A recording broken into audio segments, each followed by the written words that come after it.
Okay, let's talk about feudalism, a fairly unique system of government that arose after the collapse of the Carolingian Empire because of a lack of centralized government, a lack of political protection. There needed to be some way of organizing life and finding a hierarchy of leadership. And so feudalism arose in France and it was transmitted to England. Of course, we've just seen how it was William the Conqueror bringing feudalism from France to England. Then it developed in Germany also. And so it was fairly widespread in Europe and it lasted from the 9th century to the 14th century. So, following the collapse of Charlemagne's empire, then we see the development of feudalism. Feudalism was a system of government in the absence of a centralized authority, and it's a system in which power and wealth depended on property, that is, land. And government was exercised privately by nobles over vassals through the granting of property in return for service.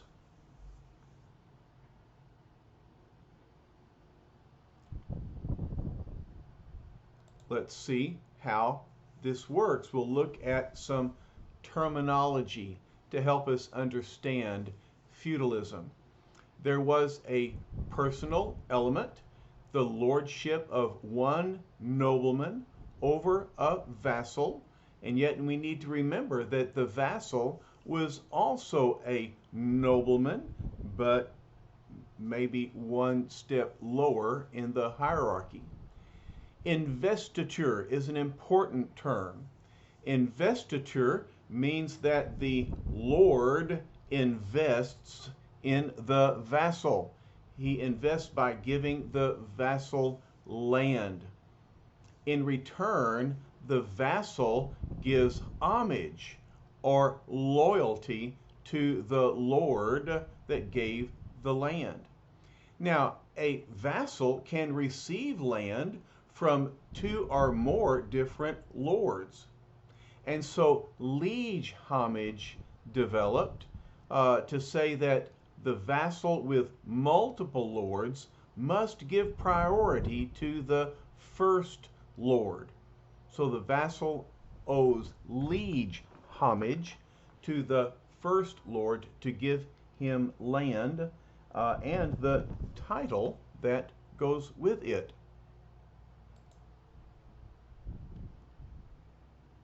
So, the vassal received property from the Lord and then returns to the Lord a benefice. Okay, you can see the word benefit there.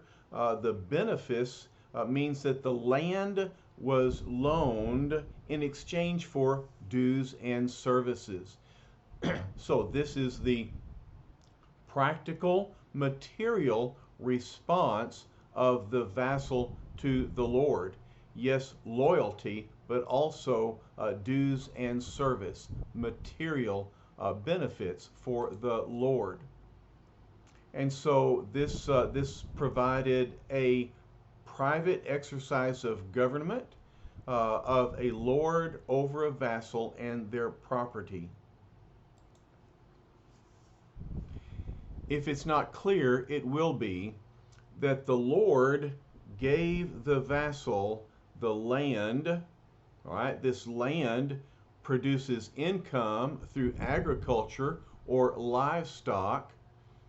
The vassal then returns benefices to the Lord, but also provides military support. And so if a lord goes to war, then he would expect the homage of the vassal to result in military support, that the vassal would fight with the Lord against the enemy. So there's this hierarchy of feudalism. Almost every nobleman was both a vassal and a lord. So there was a chain of command that the lord gives land to a vassal. The vassal then can turn around and give part of that land to another nobleman and again receive homage and benefits. Now the king was at the very top of this pyramid. Beneath the king were the higher nobility, the dukes. They received land. They returned to the king armies of knights to support the king. There were other lower level nobles that supported their dukes, and then through the dukes would support the king. And then the lowest level of nobility was the knight. The knight had just enough land to support him and his mount. And then there were the serfs, right? The serfs were the 90% of the population. Their service was bound to the land. And so the serfs were transferred with their property. Whenever the property was bound over to someone else, they went with the land to serve their new master. All right, so picture this pyramid with the king at the top. Beneath him, there are the dukes. Beneath them are other nobles, and then there are knights, individual knights that still have land, but not the kind of territory that are owned by the king and the higher nobility. But the knights make up a large portion of the noble population, but the serfs are the largest group, and they serve whomever owns the land. All right. You know by now that I am a fan of movies, and I think that movies help us to understand how this medieval system works.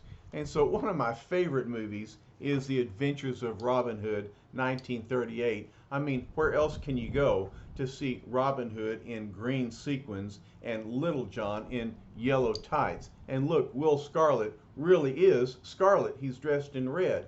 All right, this was made in the beginning years of Technicolor, and so they wanted to use Technicolor to their advantage. And so this movie is very colorful. It is very fun.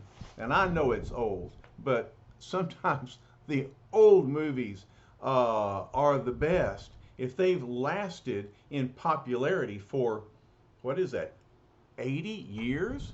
Well, then they're worth a look. All right, but I bring it up now, not because of its quality as a film, but because of the aspects of feudalism that are portrayed in the movie. All right, King Richard is the King of England. He's the liege lord of England, but he's absent. He's gone off to the Third Crusade. He has been captured. And so, in his absence, his brother John, Prince John, is attempting to lure away the allegiance of Richard's vassals, all right, the Norman nobles. All right, now Robin, who is Earl of Locksley, okay, a lower level noble, is still loyal to his lord, King Richard. And so he defends King Richard against the treachery of John and the Norman nobles. Okay, so that's just one example. We'll come back and talk about Robin Hood in just a minute. All right, there's another more recent movie, A Knight's Tale. It's still over 20 years old. That makes me feel really old myself, but maybe you've seen it. All right. In this film, we have we have William Thatcher, and his fellow serfs are Ward and Roland, and they serve um, uh, Sir Ector, who is a knight. All right, it's one knight with just enough land to support him, and Ector is out conducting himself in jousting tournaments, and he dies.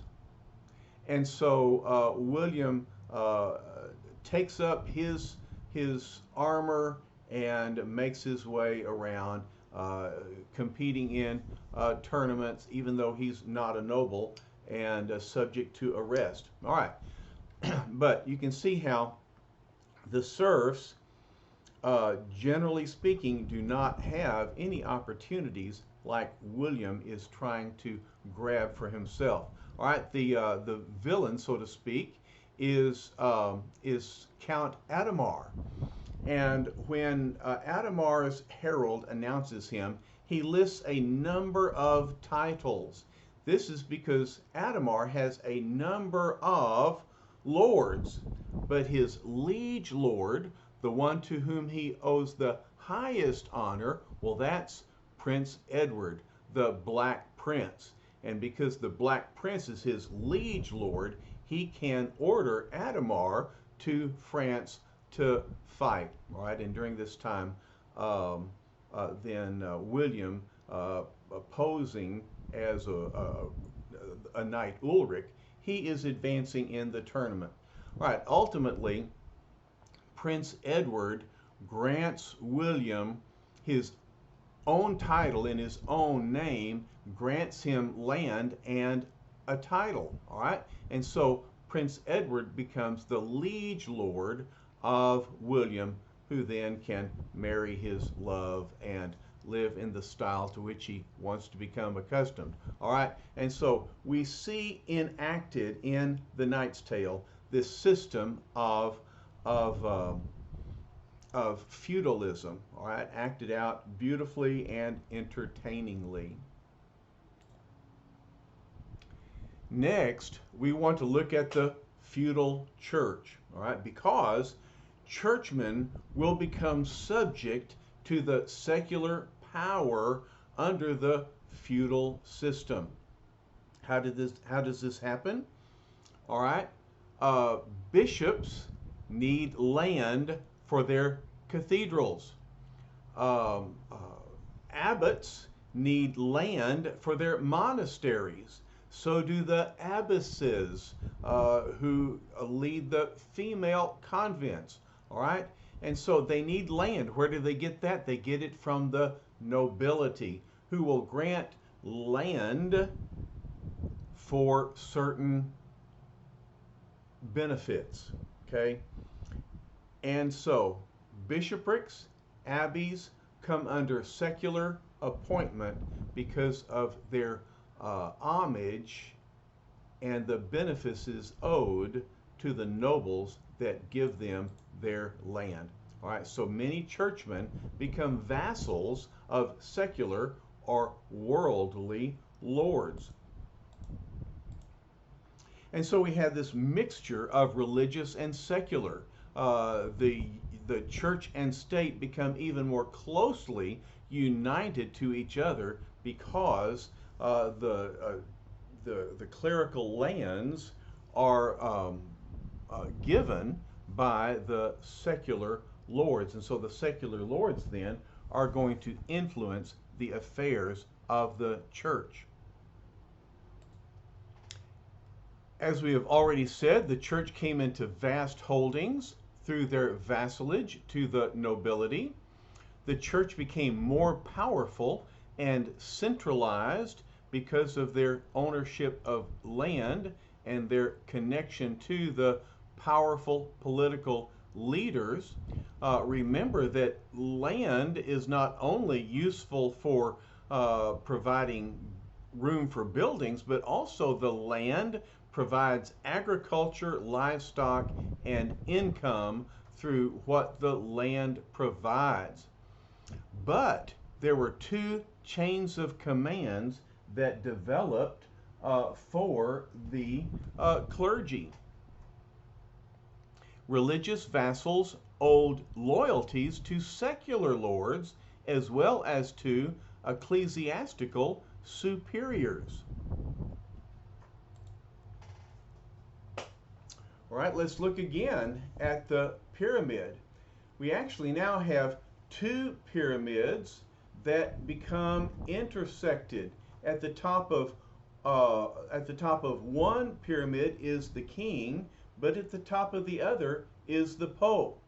But in the next level, these pyramids intersect because we have nobles that are giving land to clergy such as the bishops, the abbots, and the abbesses.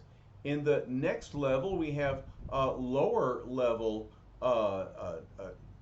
nobles and knights that correspond to the priests.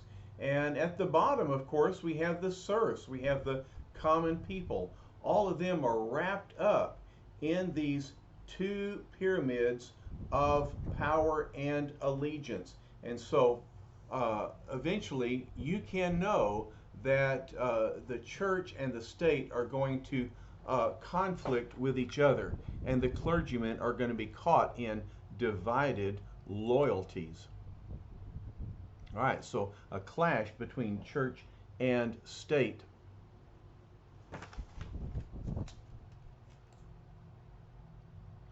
Returning our attention to the adventures of Robin Hood, in this film, the feudal church is represented by the bishop of the Black Cannons.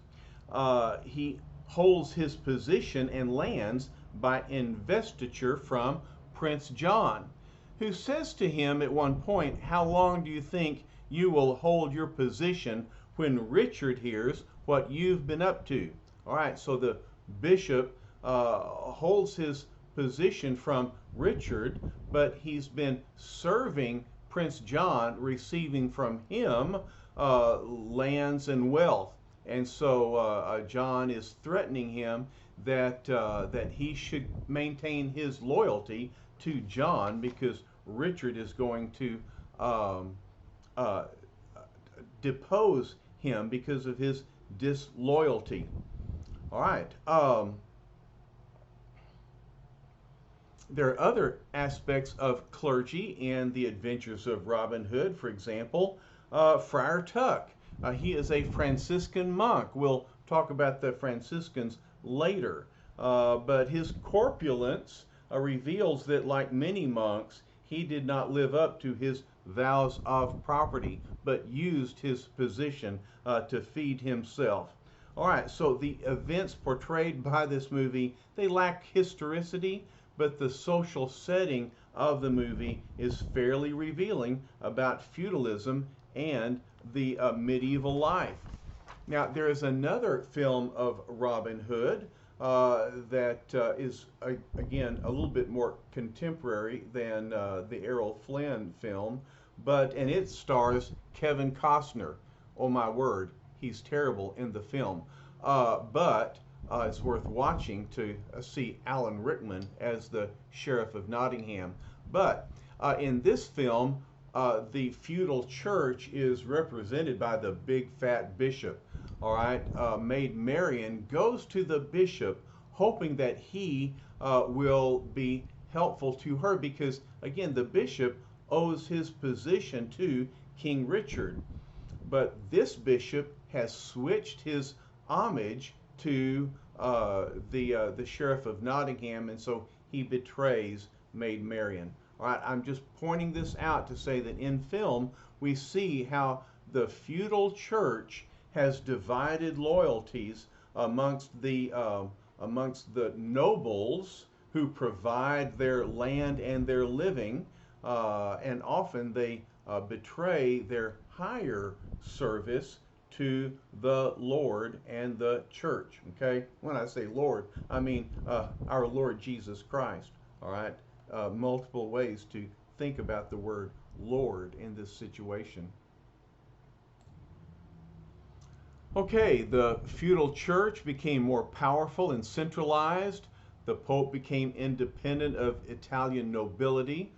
that had tried to control that position. Religious vassals could appeal to Rome for relief from the domination by their secular lords, and the church used their vast properties and dependence of secular lords upon religious vassals to exert pressure on those lords. In other words, even the lords were dependent upon their religious vassals, and so there could be pressure from the church on the government. And therefore, there were positive dimensions to the feudal church. The church was the only significant educator of the time, and thus they could influence literature and legislature. They injected Christian values into the knightly system of chivalry, and to a small degree inhibited some warfare. They instituted the truce of God, and they called for the cessation of warfare on Sundays and during the season of Advent and Lent. And those who dared to ignore the truce of God, these were subject to excommunication. And so there were some positive dimensions to the feudal church.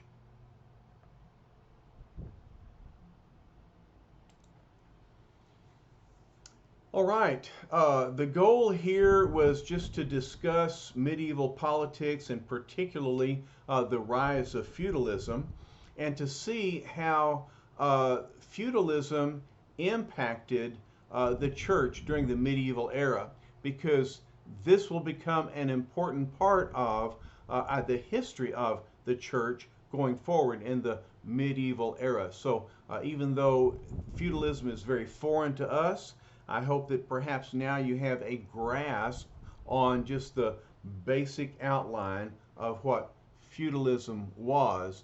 And again, we'll see in coming investiture conflicts between the church and state what an important role feudalism played in the development and history of the church. So thanks for your attention, and we'll just continue to make our way through the history of the medieval church.